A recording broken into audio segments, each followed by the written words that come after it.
Hidden Pictures by Jason Rekulak or Only One Left by Riley Sager. Which one should be your next thriller? Stick around to find out.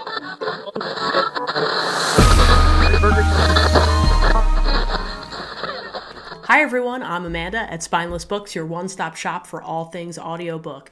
Today we're going to be talking about Only One Left and Hidden Pictures, two very popular thrillers that have been all over the internet claiming read me, but only one of them is worth it. So let's get into it.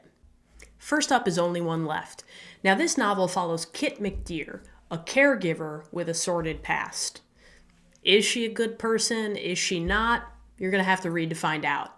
But Kit is charged with caring for Lenora, who conveniently lives on a house at the edge of a cliff and just happens to have been accused of murdering her sister and her parents when she was a child. Now, she's old now and she's feeble, but did she do it? You got to follow along with Kit to find out. The narration is honestly okay. It's narrated by Christine Lakin, who does the younger voices, Kit and some other characters, and also Dawn Harvey, who does Lenora and some of the older characters. Now, they're both great narrators. They're very merited, very solid, but the truth is they don't really add a tremendous amount to the story, nor do they take away. So I would consider the narration just regular. It sort of falls away and you really don't pay attention to it as you're listening to the story, which I guess is good and bad. Now in Hidden Pictures, we follow Mallory Quinn, who's a recovering drug addict. Hint, unreliable narrator. Now Mallory is hired as a nanny for an adorable young boy named Teddy. And Teddy's great. They get along really well. She does fantastic with him.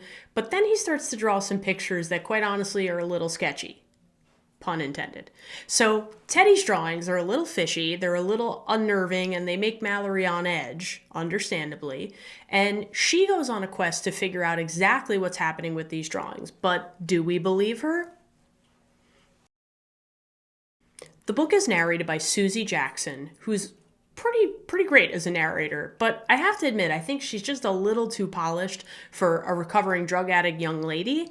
I think it may be the author's writing that's too polished for the dialogue, but the truth is it really doesn't take away or add to the story, much like Only One Left. These books are nothing alike, but oddly enough, they have a lot in common. Both have a strapping young man who's very supportive of the narrator. Both have deception. Both have hints of ghosts, and both have fishy things going on and nobody believing the narrator. Well, except the strapping young man. Both had twists, both had plot holes, both had things that I predicted and kind of saw coming. Hidden Pictures, for me, honestly, kind of fell flat. Either everything went right or everything went wrong for the narrator. There wasn't a lot of in between.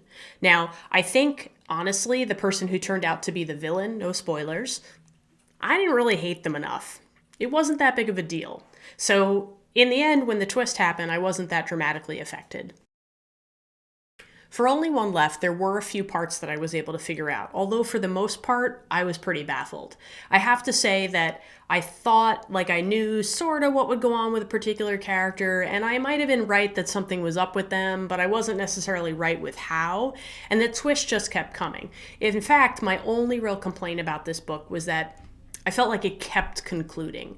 There were several things that wrapped up and all sort of one at a time. And every time I thought it was over, there was a little bit more. Wasn't necessarily a bad thing, but it probably could have used a slightly tighter conclusion. So what's the verdict? If you're going to only read one, read Only One Left. And remember, you might love what I hate and hate what I love, so make your own opinion. But thanks for listening to mine.